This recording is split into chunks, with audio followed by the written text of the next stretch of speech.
Hello, everyone. Welcome to the latest episode of the Daily Sib.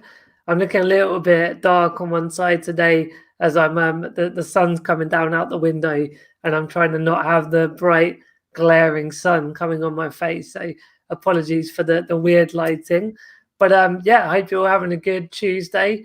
It's been a busy one for me. I'm recording a little bit later, partly as the day's been a busy one with back-to-back calls, but also, as you'll see in a moment, it's better to sync up schedules with our guest today, who is Shannon. I'm going to bring Shannon in now. Hello, Shannon. Hello.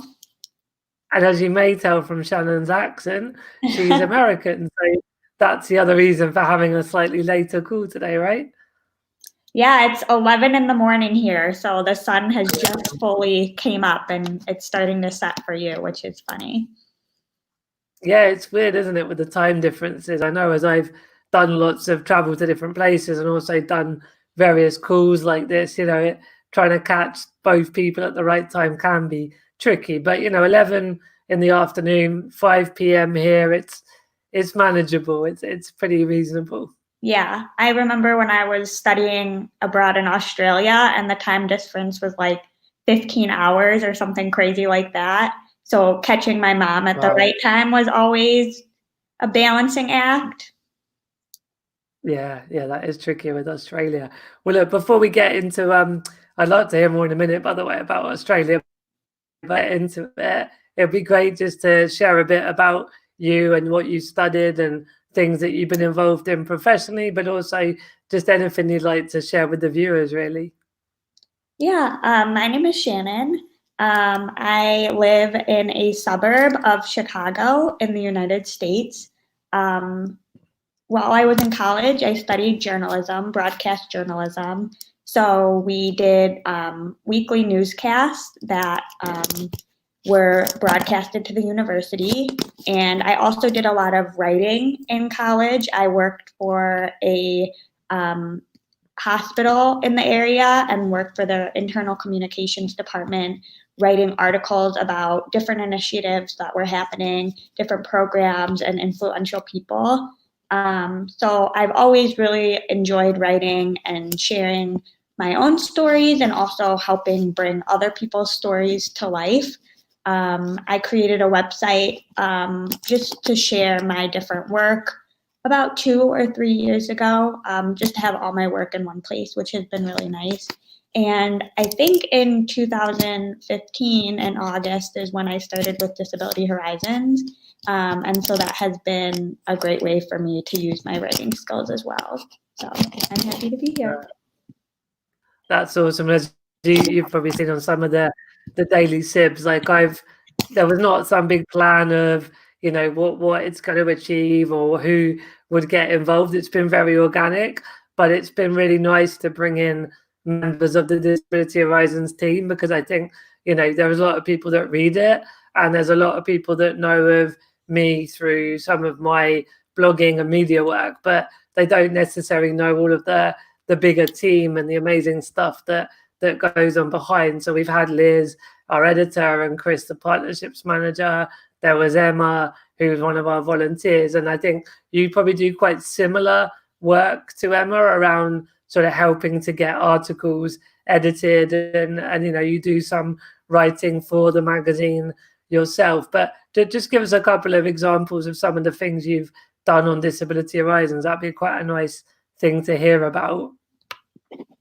Yeah. So when I started, I think Liz was just sending me some articles that were already written that just needed to be edited and made just a little bit more,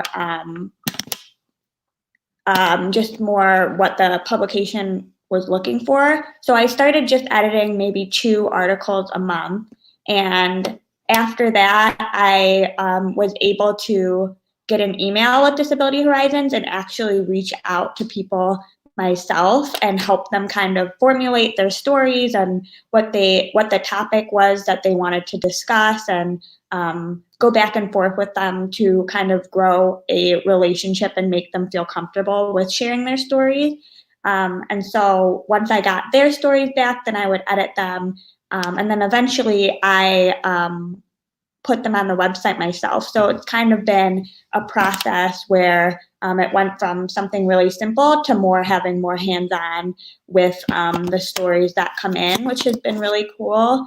I think I also help with the newsletter, making that a little bit more vibrant and interactive for the users, which has been cool. I love getting emails from different companies to see what they're up to. And I know that people kind of click on an email for 1 second, and if it's engaging, that's what makes them stay. So I was happy to help Disability Horizons have more of an eye-catching newsletter. And I've also helped write some articles for the website as well, both on my personal experiences and for companies that Disability Horizons works with. So it's been great, kind of starting small and seeing where things have grown to. So it's been cool. Yeah, well, I mean, obvious. The thing to say is the newsletter looks beautiful, so it's amazing that you're able to help with that. And yeah, I mean, a big thank you from me and all the team for all the hard work you do, because I know that there's a lot goes into those articles, both the ones you help others to voice, but obviously the ones you've written as well. So, I mean, looking to other parts, sort of for you as a person, what sort of goals have you got at the moment, whether that's personal, like we were talking before we hit record about maybe you one day would want to move to another city or do other sort of things in terms of travel. But yeah, just generally, what kind of things are you planning once all of this coronavirus thing has passed, obviously? Yeah, so I do live in a suburb of Chicago right now with my family. So I would love to eventually live in the actual city of Chicago. A lot of my friends live there, and there's just so much to do. And in the summer, especially, it's super beautiful with the beaches, and there's rooftop bars, and Millennium Park is beautiful. So there's just a lot to do. And I do go there every so often right now, but the traffic is horrible and it takes a while and parking is expensive. So one of my dreams is definitely to move to Chicago or maybe to a different city. I love the warm weather, and it definitely gets very snowy and cold here. So somewhere warm would also be just fine by me. But I also, one of my things that I'm passionate about is the environment. I'm a tree hugger for sure. And so I would love to work in the environmental or sustainability field eventually, and help people and businesses care more about the environment and just take a more sustainable approach, because our planet is so important. And I feel like a lot of people take it for granted. And I think with the climate crisis happening right now, we're definitely seeing that if we don't take care of it, more and more bad things are going to happen. So that's definitely one of the arenas that I would like to move towards in the future. Yeah, no, that's cool. I mean, I think on the moving, to other places, like I've always had this bit of almost an in joke with the team now that generally all I'm dreaming about is getting a villa in Spain. So that's sort of where we are in the UK to get proper warm weather. It's more like Spain or Italy would be the equivalent. I think in America, people move to like Florida or California or other warmer places, right? Mm-hmm.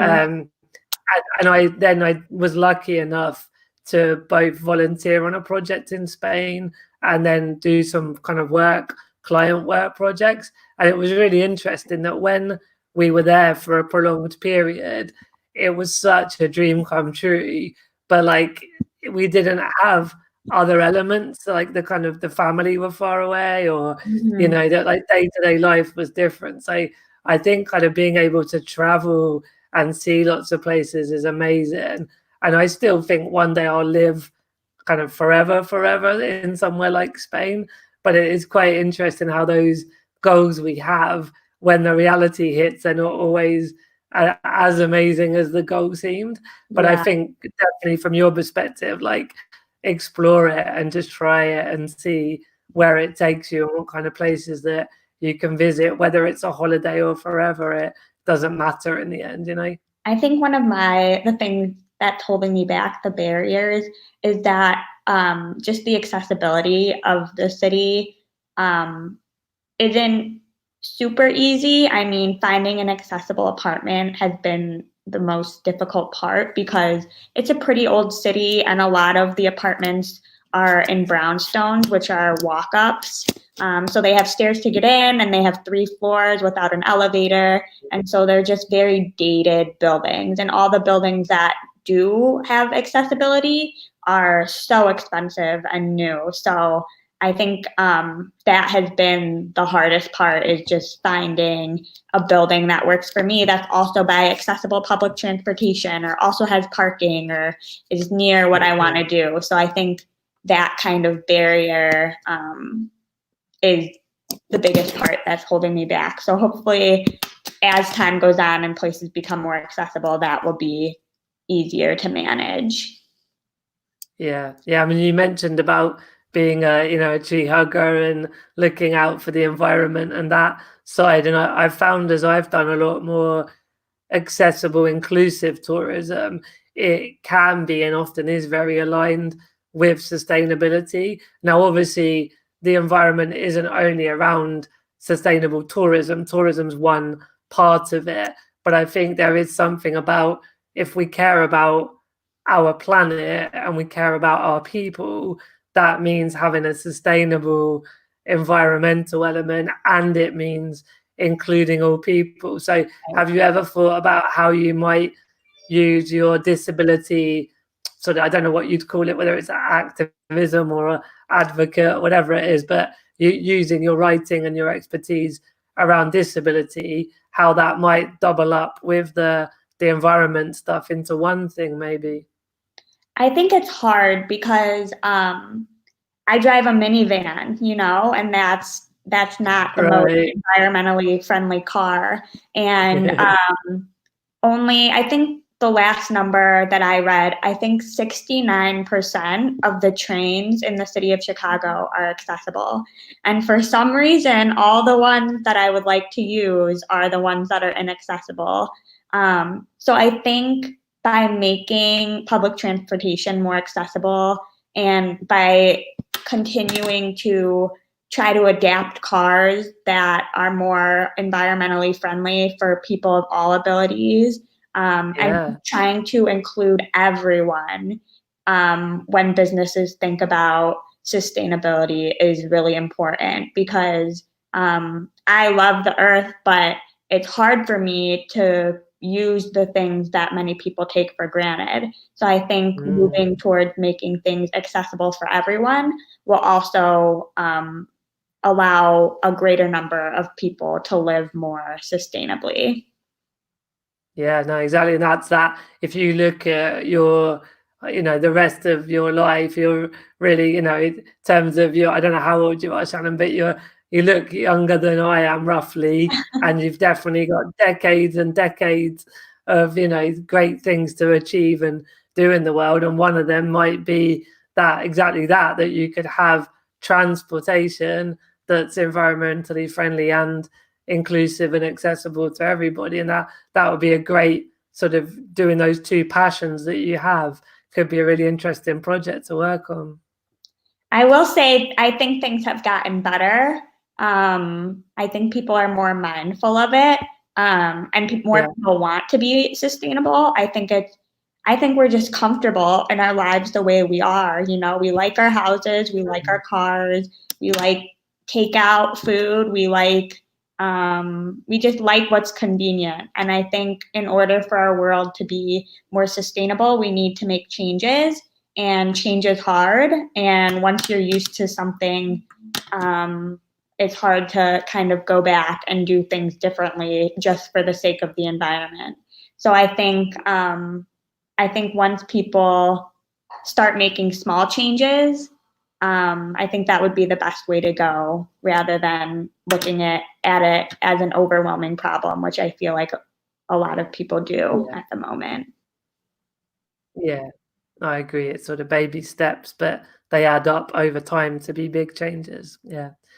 Cool. We'll wrap up in a moment, but my last thing to touch upon was, you mentioned Australia, and I'm just curious to know, how come you were in Australia? What were you doing out there?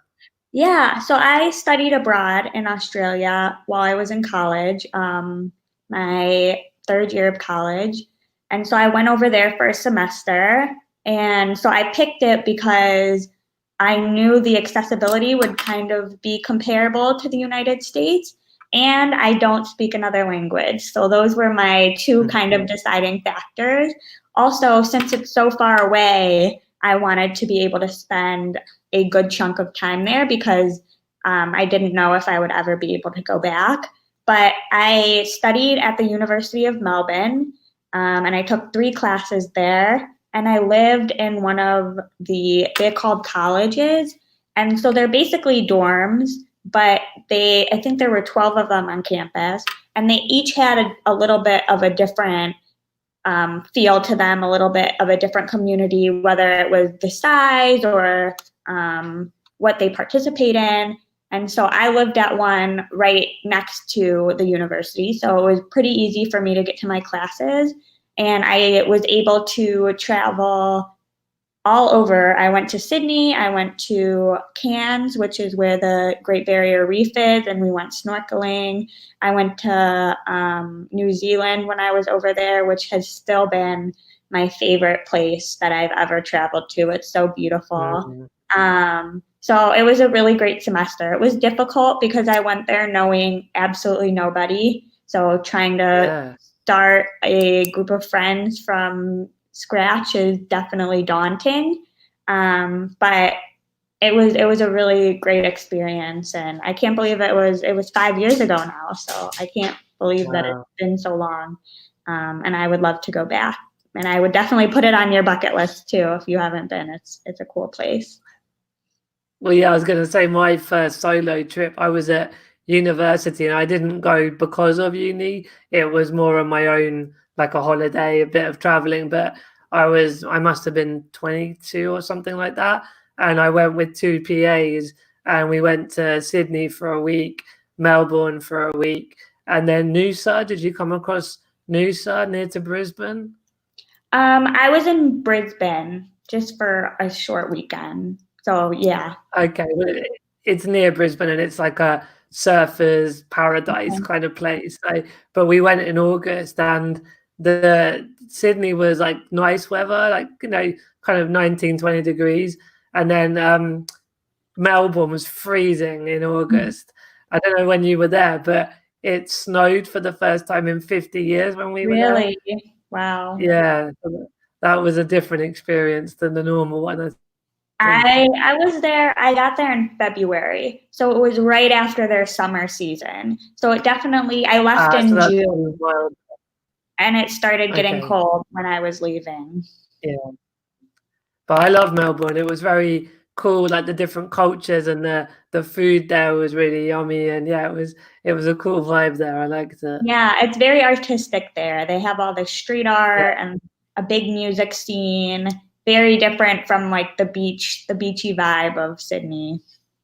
yeah, exactly. No, it's amazing.